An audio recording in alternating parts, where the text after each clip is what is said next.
The Western world has found a new heavyweight rival, one that, unlike the West, made up of a series of countries with a common culture and idiosyncrasy, focuses on a single country with its own identity, China. Western civilization is based on Rome, a powerful empire that coexisted with some of the oldest dynasties in China. One of the great historical intrigues is the possible contact between these two magnificent civilizations located at opposite ends of the Eurasian supercontinent. How much contact was there really between Rome and China? Are you interested? Alright, then stay until the end of the video.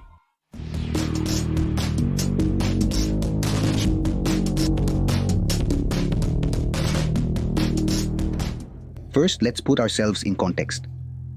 As you should already know from the numerous videos in which we have talked about Rome, the greatest height of this empire occurred between the 1st and 2nd centuries AD, covering a large part of the continent, European North Africa and the Near East.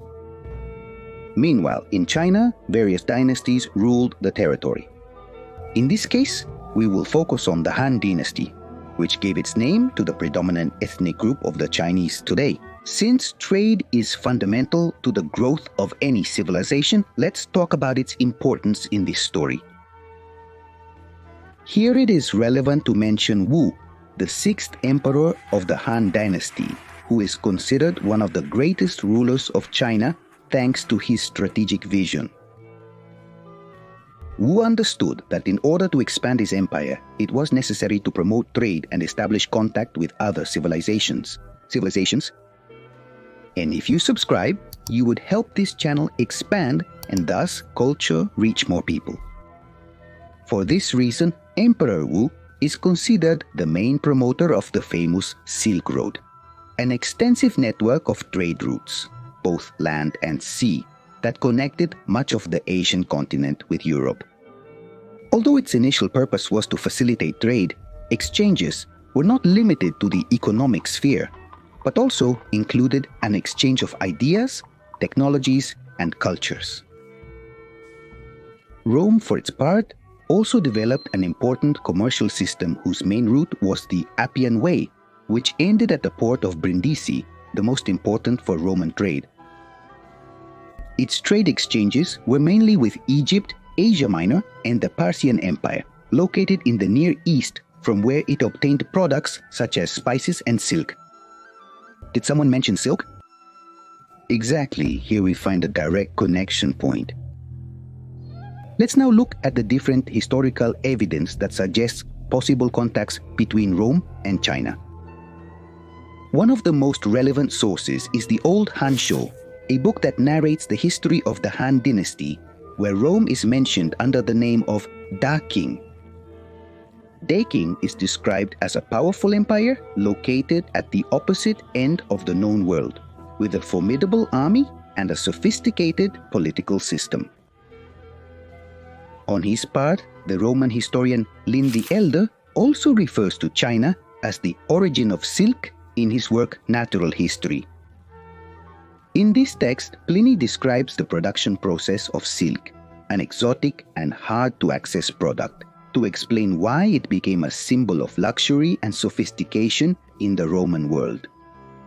However, he did not obtain this knowledge directly from China, but through intermediaries such as the Parthians and the Kushans, who controlled parts of the Silk Road.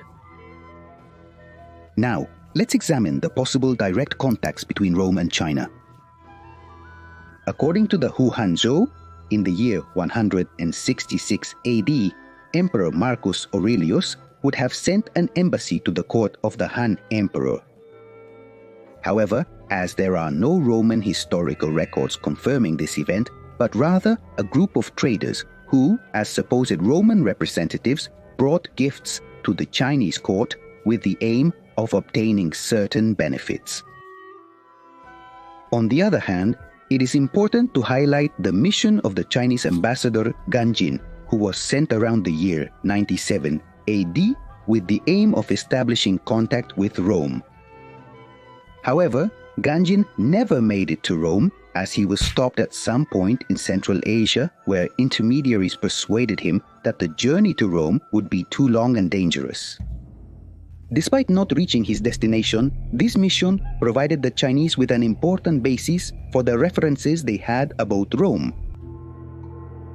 So far, we have addressed the documented information, but what about what has not been recorded?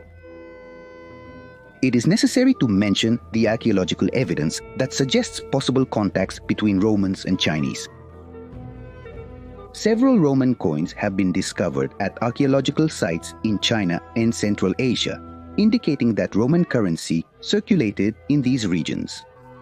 However, this does not constitute conclusive proof, as these coins could have arrived from intermediaries such as the Parthians and Kushans. Additionally, Roman art pieces and objects have been found in China that seem to be inspired by Roman techniques, suggesting a degree of cultural influence. This exchange could also have occurred through intermediaries. One of the most significant findings is a gold globe from the Han Dynasty of the 1st century AD, adorned with inscriptions and decorations that suggest Roman influences. This object reinforces the idea of possible cultural contact, although again, it is likely that such influence arrived through intermediaries. As you can see, the information about possible encounters between China and Rome is ambiguous and limited. What is indisputable is that both empires were aware of each other's existence. However, due to the immense distance, no direct contact between them has been proven. Despite this, indirect contacts between Rome and China significantly influenced the ancient world, facilitating the expansion of international trade, cultural exchange, and the formation of global networks. Do you think there could have been more contacts between these two empires that have not been documented? Don't forget to leave your comment and subscribe to the channel. Also, I leave in the description my social networks, and in case you want to see the new videos in preview and have a greater interaction with me, your donations on Patreon, unamanito.net, or channel members are welcome. See you next time.